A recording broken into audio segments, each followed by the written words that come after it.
Sales performance is influenced by a number of components, but over the past decade, the focus has predominantly been on people and process. How can we train our salespeople to be more effective, and how can we redesign and improve our processes and use new technology systems such as CRM to enable us to be more efficient? And the real challenge with process, technology, and training initiatives has been adoption. It's not unsurprising in entrepreneurial independent sales environments. It's been difficult to get salespeople to adopt new behaviours and new ways of working. You can have a fantastically designed process and a wonderful CRM system, but they're only as good as the application. And therefore, sadly, these initiatives have generally tended to fail to deliver the expected ROI.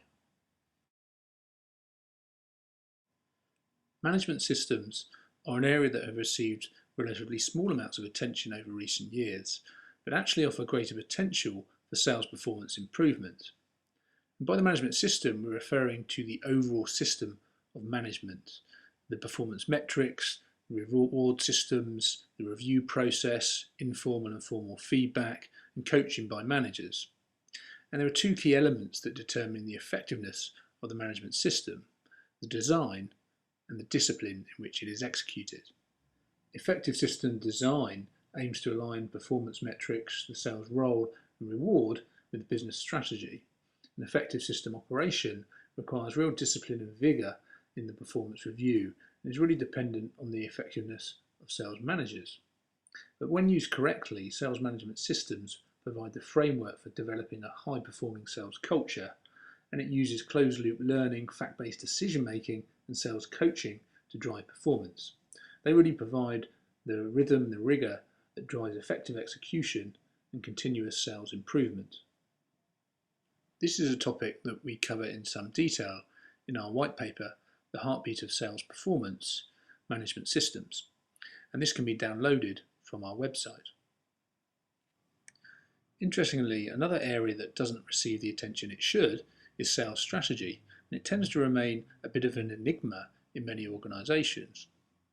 How can we become more relevant to customers? How can we find competitive advantage and differentiation in our marketplace? And how can we best focus our resources on the areas that will deliver the maximum return?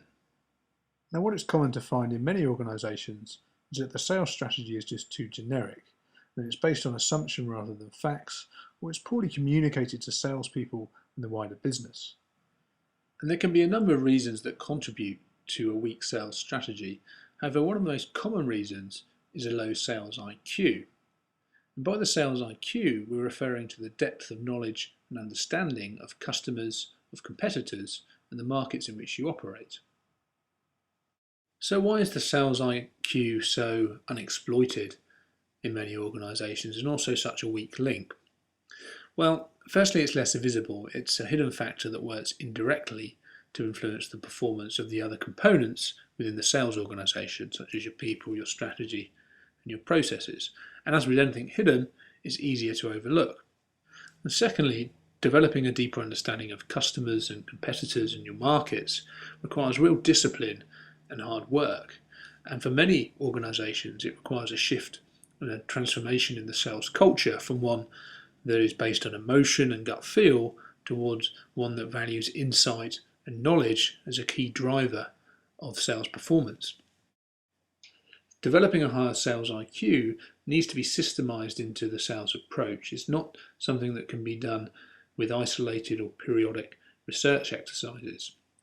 The most effective approach to sales performance improvement must start by developing the mechanisms and the culture that place knowledge and insight at the heart of the sales system.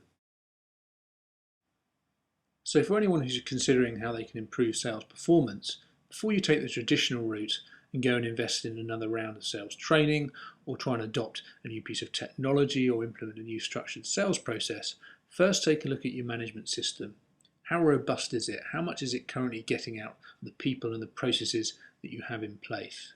And secondly, look at your sales IQ. How much do you know about your customers, the markets in which you operate, and your competitors? Because essentially, that will enable you to drive a more effective sales strategy. The future of sales performance improvement is about selling smarter.